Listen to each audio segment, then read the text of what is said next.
રામા તમારે દેવળે અને ધમકે લોબાનના ધૂપ, પણ નર ને નારી તમને નમણું કરે. બાપા નમે છે મોટા મોટા ભૂપ, ઓલા નર ને નારી તમને નમણું કરે. નમે છે મોટા મોટા ભૂપ.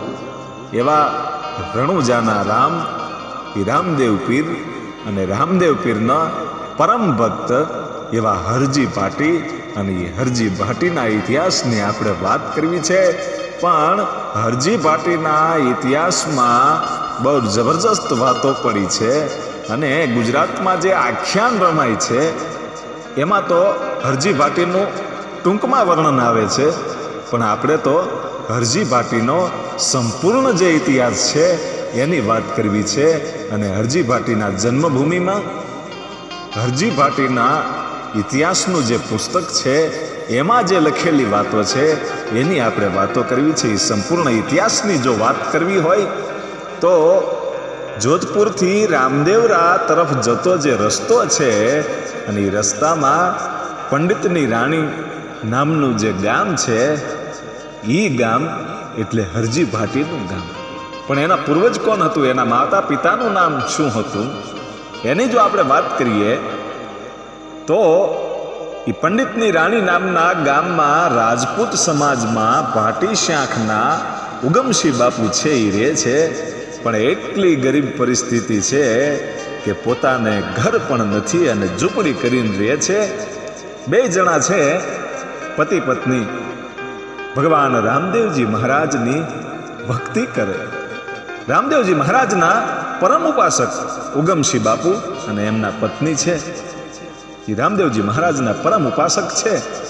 અને 6-7 જે બકરા છે એ પાકડિયા બકરા ચારવા માટે ઉગમસિંહ બાપુ જાય. એ બકરા ચરાવીને ઘેરે આવે અને પોતાનું ગુજરાન ધીમું ધીમું હાલ્યું જાય.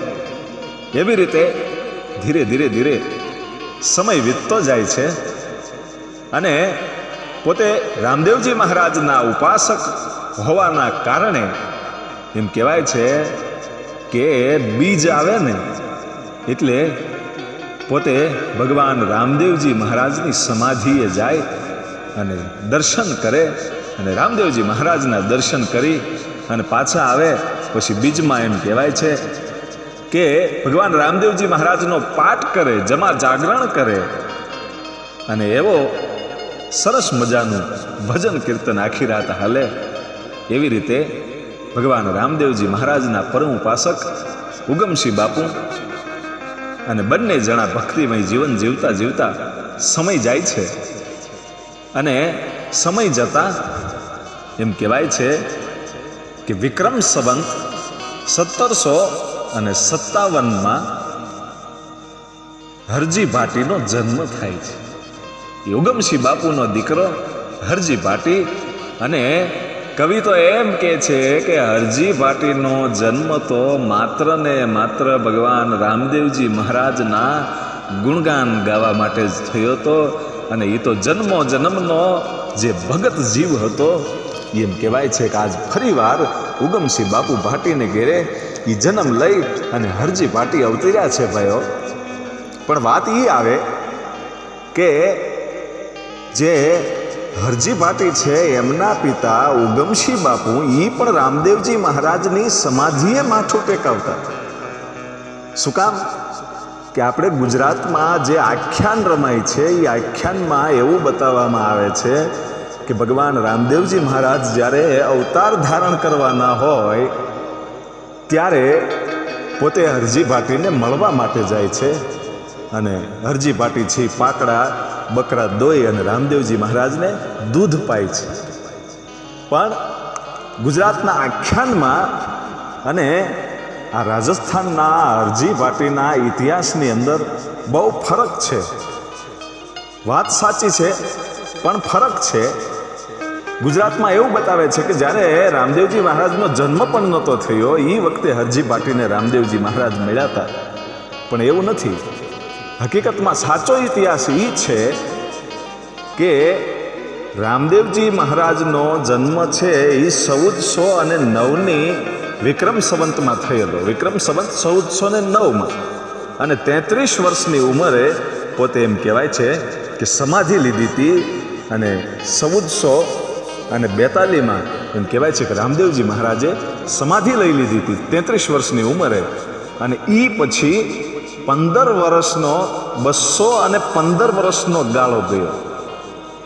રામદેવજી મહારાજે સમાધિ લઈ લીધા પછી 215 વર્ષ વીત્યા પછી એમ કહેવાય છે કે 1757 વિક્રમ સંવંત 1757ની સાલમાં હરજી ભાટીનો જન્મ થયો છે.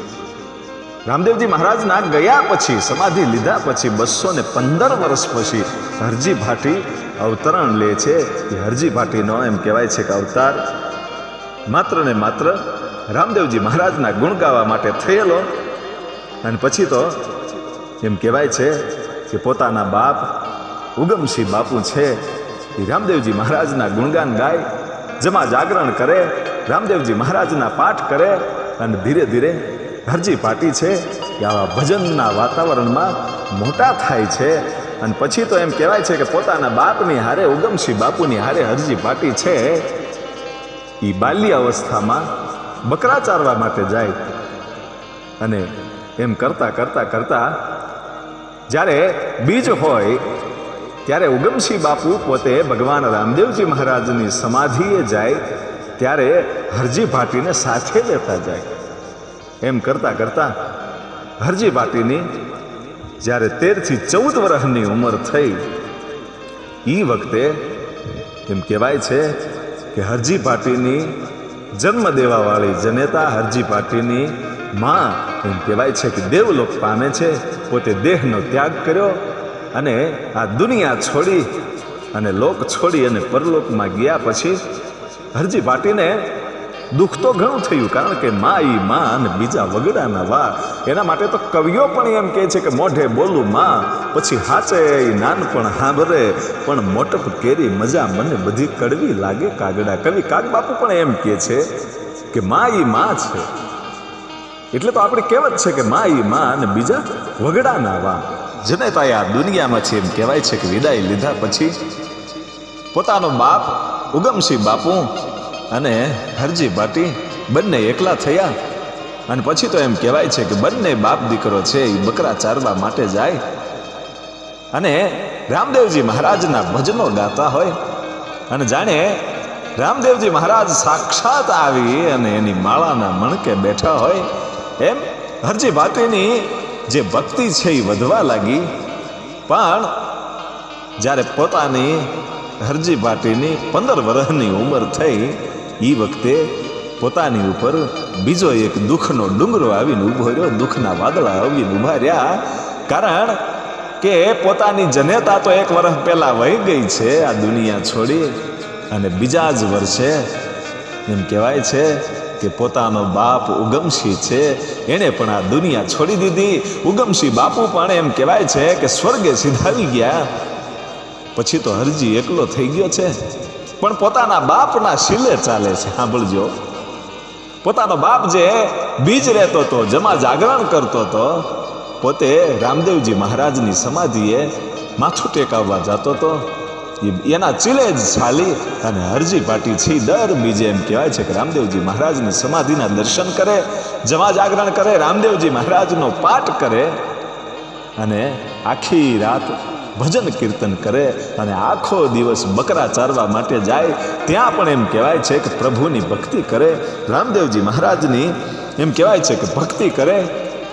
એમાં ધીરે ધીરે ધીરે ધીરે સમય વીતવા લાગ્યો અને હરજી છે એ હરજી ભાટીમાંથી ભગત હરજી ભાટી કહેવામાં મળ્યો. ભાઈ એવી ભક્તિ આની જામી ગયેલી અને ગામના સૌ લોકો છે એ એને ભગત તરીકે જ ઓળખતા. ભક્ત હરજી ભાટી જ કહેવાય. એમ કરતા કરતા કરતા એમ કહેવાય છે કે સમય જતા એક દિવસનો સમય એવો ઉગ્યો.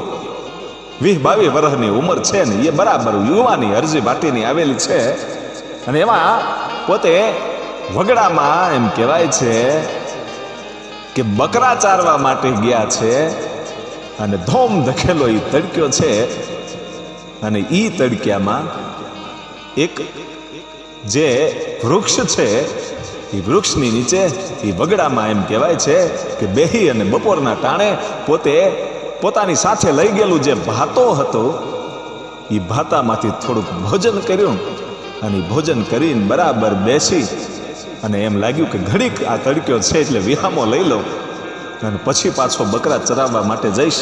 બકરાને બેહાડ્યા, પોતે વૃક્ષની નીચે બેઠો અને એમાં એક સાધુ આવે છે. કેટલાય સમય પછી આ વગડામાં એક સાધુને પોતાની પાસે આવતા જોઈ અને હરજી પાટી છે ઊભો થઈ ગયો. ભાઈ ગડગડતી દોટ મૂકીને પગમાં એમ કહેવાય છે કે પગમાં પડ્યો અને કીધું કે બાપુ આપ બિરાજો, આ વૃક્ષની નીચે બિરાજો, હું આપની શું સેવા કરું.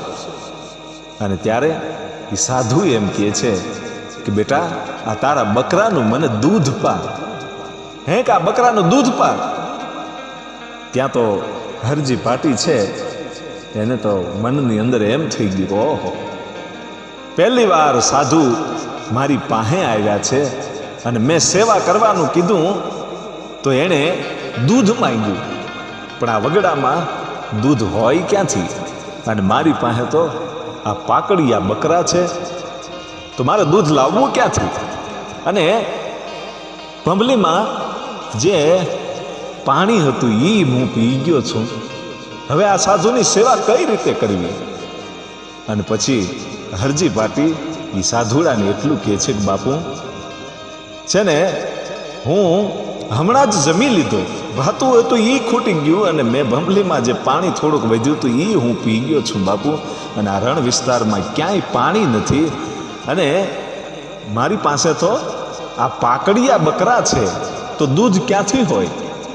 અને ત્યારે સાધુ એમ કહે છે કે હરજી ખોટું બોલમાં, તારે મને દૂધ ન પાવું હોય તો ના પાડી દે. અને બે હાથ જોડીને હરજી પાટી કહે છે કે બાપુ ના પાડવાનો સવાલ જ નથી, પણ આ બકરા મારી પાસે છે એ પાકડિયા છે કે નહીં, આ હામી બકરી ઊભી છે એ દોઈ અને મને દૂધ પા. સાધુ હઠે ચડ્યા. ત્યારે હરજી પાટી છે એને એમ થયું કે સાધુનું માન રાખી લઉં અને ખોટું ખોટું જઈને પાછો વયો આવું.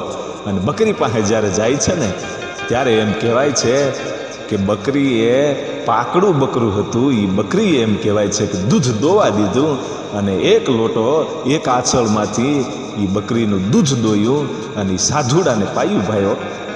અને સાધુડાએ પીધું અને હરજી પાટી છે અચંબામાં પડી જાય છે કે ઓહો આ તો કોઈ મહાપુરુષ લાગે છે, બાકી પાકડું બકરું કોઈ દી દોવા દે નહીં. અને હરજી પાટી હાથ જોડીને કહે છે કે બાપા હવે તમે કયો એ સેવા કરું. કે હા મેં જે સરોવરની પાળ દેખાય છે ને તળાવની, એ તળાવમાંથી મારા માટે આ પાણીનો લોટો ભરતો આવ્યો. અને હરજી પાટી કહે છે કે બાપુ એ તળાવ તો ખાલી છે, અત્યારે એ તળાવમાં પાણી નથી, હું તો અહીંયા કાયમ આવું છું એટલે મને ખબર છે. કે નહીં હરજી ખોટું બોલમાં, એ તળાવમાં પાણી છે અને મારી હાટું ભરતો આવ્યો.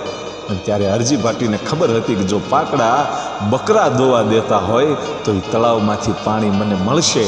એ સાધુ ઉપર વિશ્વાસ રાખી અને જ્યારે તળાવે જાય છે ત્યારે પોતાની પાસે જે સાધુનો લોટો હતો એ લોટામાં નજર કરી તો જરાક દૂધ હતું.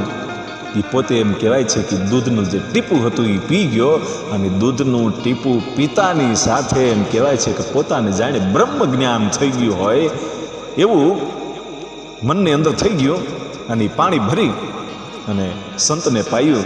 અને પછી આખો દિવસ એ સાધુ છે એ હરજી પાટીની હારે રહે છે ને એમ કહે છે કે તું રામદેવજી મહારાજના ભજન બહુ સારા ગાછો, મને તું ભજન સંભળાય. અને એમ કહેવાય છે કે બપોરથી સાંજ સુધી હરજી પાટી છે એ સાધુને રામદેવજી મહારાજના ભજનો સંભળાવે છે. અને સાંજે સાધુને પોતાને આંગણે લઈ જાય છે, પોતાની ઝૂંપડીએ લઈ જાય છે. અને સાંજે એમ કહેવાય છે કે ગુવારનું શાક બનાવ્યું અને જે આંચળ બકરીનો એક વખત દોયો હતો અને બીજો આંચળ દોવાનો બાકી હતો એ સાંજે દૂધ દોયું, ગુવારનું શાક અને બકરીનું દૂધ. એમ કહેવાય છે કે સાધુને એ વાળું પાણી કરાવ્યા. અને પછી આખી રાત હરજી પાટીએ રામદેવજી મહારાજના આ સાધુડાની સામે એમ કહેવાય છે કે ભજન ગાયા ભાઈઓ. અને પછી સવારે એમ કહેવાય છે કે સાધુ એમ કહે છે કે હરજી અમારા જેવા સાધુ સંતોની તું સેવા કરતો રહેજે બાપ, અને હું અહીંયા આવતો રહીશ. અને ત્યારે હરજી પાટી છે ને એ એમ કહે છે કે બાપુ તમે છે ને શિયાળામાં અહીંયા નહીં આવતા હો. હે કે શિયાળામાં નહીં આવતા? કે કેમ? કે શિયાળામાં અહીંયા બહુ ઠંડી હોય ને તમે જો મારા ઘેરે રોકાવા આવો ને બાપુ, તો મારી પાસે ગોદડાની વ્યવસ્થા ન હોય તો હું તમને કેવી રીતે સાચવી શકું, તમારી સેવા કેવી રીતે કરી શકું? કે કાંઈ વાંધો નહીં, શિયાળામાં નહીં આવું. કે બાપુ ઉનાળામાંય નહીં આવતા હો? હે કે હા, કે અહીંયા તો ઉનાળામાં પાણીનું ટીપુય મળે નહીં બાપુ, મારે તમારી સેવા કેવી રીતે કરવી ને એટલી બધી ગરમી પડે એટલે હું તમારી સેવામાં પહોંચી ન શકું. કે કાંઈ વાંધો નહીં અરજી, હવે ચોમાસામાં ના પાડી દે ને એટલે તારે મારી સેવાથી છટકવાનો આરો મળી જાય. હે કે તારે તો મૂળ છટકવું છે ને તો ચોખ્ખું કહી દે ને કે આવતા જ નહીં એમ. કે નહીં બાપુ તમે આવજો પણ ભાદરવામાં આવજો. હે કે હા, કે ભાદરવામાં ગુવાર બહુ સરસ હોય અને એનું શાક કરીને તમને હું જમાડીશ બાપુ. કે કાંઈ વાંધો નહીં, હું ભાદરવામાં આવીશ. અને પછી તો દર વર્ષે ભાદરવામાં એ સાધુ આવે અને હરજી પાટીને ઘેરે 2-3 દિવસ રોકાય. એમ કરતાં એમ કહેવાય છે કે ઘણાય વર્ષો સુધી આ સાધુડો છે એ એમ કહેવાય છે કે હરજી પાટીને આંગણે આવે અને હરજી પાટી એની ખૂબ સેવા કરે. એમ કરતાં એક વખત વર્ષો પછી આ સાધુ છે એ આવી અને હરજી પાટીને એમ કહે છે કે હરજી તું એકલો છો અને મારી ખૂબ સેવા કરશો એટલે મારે તને પરણાવવો છે. હે કે મારે તારા લગ્ન કરી દેવા છે એટલે તારે એકલાને મારી સેવા ન કરવી પડે, તારે કામમાં એટલું બધું બહુ ભીહ તને ન પડે. જો તારે ઘરે તારી ઘરવાળી હોય ને તો ઘણું ખરું કામ છે ને એ તારું કરી દે એટલે હરજી હું તને પરણાવી દઉં. કે ના બાપા ના, મારે લગ્ન નથી કરવા, તમે તો સાધુ છો અને તમે તો સાધુ ચાલતા ભલા, તમને ઘરના ખર્ચાની શું ખબર હોય? બૈરાવ આવે ને એટલે એ તો જાતની વસ્તુ માંગે, એ મારે ક્યાંથી લઈ આવી દેવી? હું તો ગરીબ માણસ છું, હું તો પાકડા બકરા ચારવા વાળો છું. અને ત્યારે એ સાધુ એમ કહે છે કે હરજી તારો બધોય ખર્ચો હું પૂરો પાડીશ પણ તું લગ્ન કરી લે. કે નહીં બાપુ હવે તમને હું સાચું કહી દઉં, મારે તો બ્રહ્મચર્ય વ્રત પાળવું છે અને ભગવાન રામદેવજી મહારાજની ભક્તિ કરવી છે, બસ મારે સંસાર નથી ભોગવવો. અને ત્યારે એ સાધુ છે એ ખૂબ ખુશ થાય છે અને પછી આખી રાત જ્યારે ભજન કરે છે અને ત્યારે એ સાધુ છે એ પોતે એમ કહેવાય છે કે હરજી પાટીની ઉપર જ્યારે માથા ઉપર હાથ મૂકે છે ત્યારે હરજી પાટીની આંખ વિચાઈ જાય છે ને એ આંખ વિચાણા પછી એમ કહેવાય છે કે પૂરેપૂરું બ્રહ્મ જ્ઞાન થયું અને ખબર પડી કે આ સાધુ બીજો કોઈ નહીં પણ મારો રામો ધણી છે, રણુજાનો રામો પીર છે પોતે. અને પછી રામા પીરે પોતાના સ્વરૂપમાં હરજી પાટીને દર્શન આપ્યા અને કીધું કે હરજી હવે આ બકરા ચારવાનું છોડી દે અને ધર્મનો પ્રચાર કરવા માટે નીકળી જા. લે હું આ તને અક્ષય જોલી આપું છું, ત્યારે જે જોતું હશે એ તને મળી જશે. એટલે તારે હવે બકરા ચારવાની જરૂર નથી પણ તું ગામડે ગામડે ધર્મનો પ્રચાર કરવા માટે નીકળી જા. આગળ કળયુગ આવે છે, કળયુગ ભારી આવે છે એટલે હવે તું ધર્મનો પ્રચાર કરવા માટે નીકળી જા.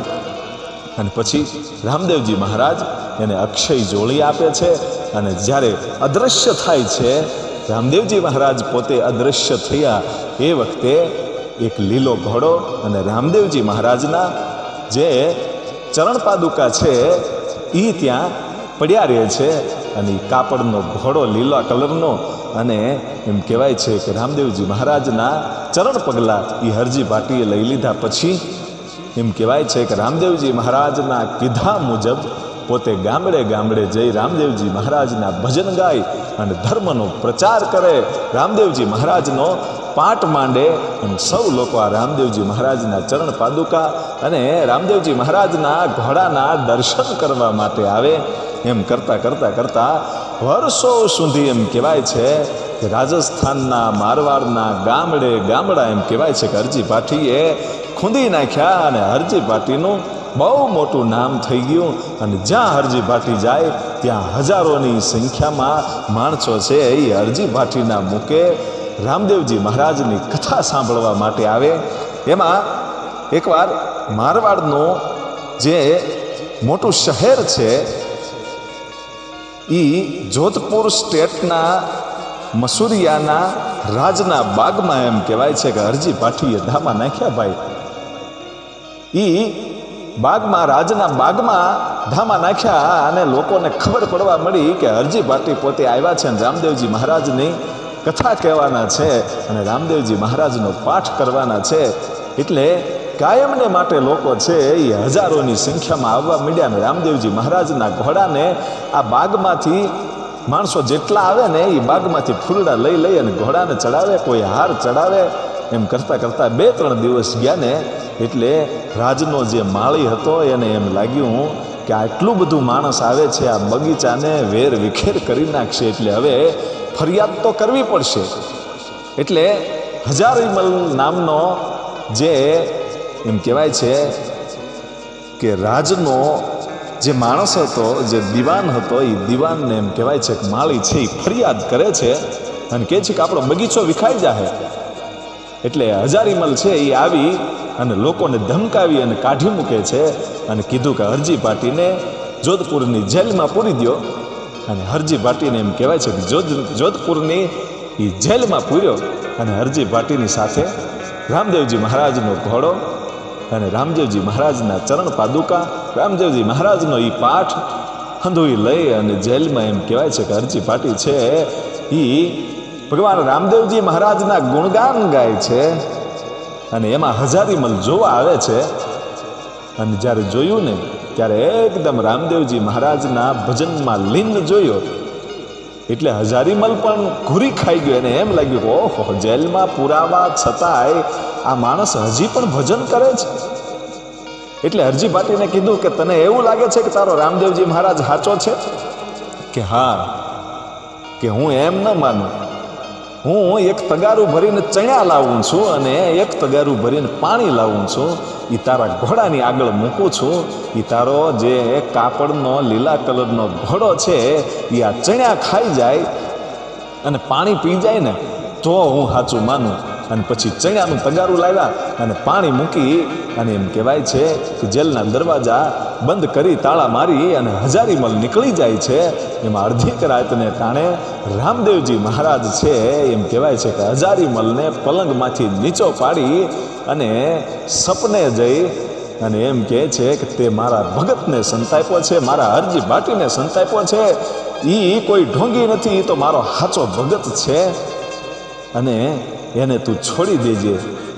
એમ કહેવાય છે કે રામદેવજી મહારાજે ત્યાં પરચો બતાવ્યો અને જોધપુરના સ્ટેટના રાજા જે વિજયસિંહજી હતા એના સપને જઈને કીધું કે તારા દીવાને મારા હરજી ભાટીને જેલમાં પૂર્યો છે અને તું છોડાવી દેજે. અને એ અડધીક રાતને ટાણે વિજયસિંહજી છે એ જેલે આવે છે અને આ બાજુથી સપના આવ્યા પછી જાગેલો હજારીમલ છે એ ગળગળતી દોટ કાઢી અને જેલે આવ્યો ભાઈ. અને વિજયસિંહજી અને બંને ભેગા થઈ ગયા અને બંનેએ પોતપોતાના સપનાની વાત કરી અને સપનાની વાત કરી એટલે વિજયસિંહજીએ કીધું કે આ રામદેવ પીરનો પ્રગટ પરચો છે અને આ હરજી ભાટીને છોડી દો. અને જ્યારે છોડવા માટે આમ જેલની અંદર નજર કરે છે ત્યારે એક બાજુ હરજી ભાટી છે એ તો ભાઈ એટલો આનંદમાં આવી અને નાચવા લાગ્યો ભાઈ. શું કામ? કે જે તગારું ભરેલું ચણ્યાનું હતું ને એ કાપડનો ઘોડો બધાય ભાળે ને એમ ચણ્યા ખાતો તો એ ચણ્યાનું તગારું ખાય અને કાપડના ઘોડાએ આખું તગારું પાણી પી લીધું હતું. ત્યારે આ લોકો પામી ગયા હતા અને રામદેવજી મહારાજના ચરણે પોતે માફી માંગી અને હરજી ભાટીને એમ કહેવાય છે કે છોડી દીધા.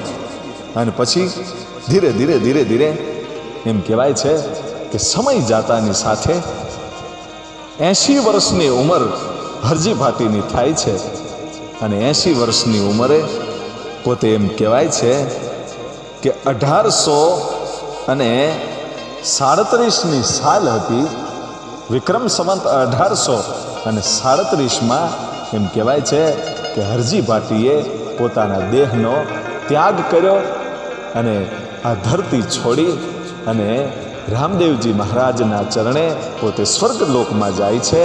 અને હરજી ભાટીનું આજે પણ નામ આપણે કોઈ ભૂલી શકતા નથી, કારણ કે એનો જન્મ માત્ર ને માત્ર રામદેવ પીર બાપાના ગુણગાન ગાવા માટે થયો હતો. અને રામદેવજી મહારાજે એને એટલી બધી શક્તિ આપી હતી કે હજારો ભજનો રામદેવ પીરના હરજી ભાટીએ લખ્યા છે. અને આજે પણ આપણે એ હરજી ભાટીના ભજનો ગાઈએ છીએ, સાંભળીએ છીએ.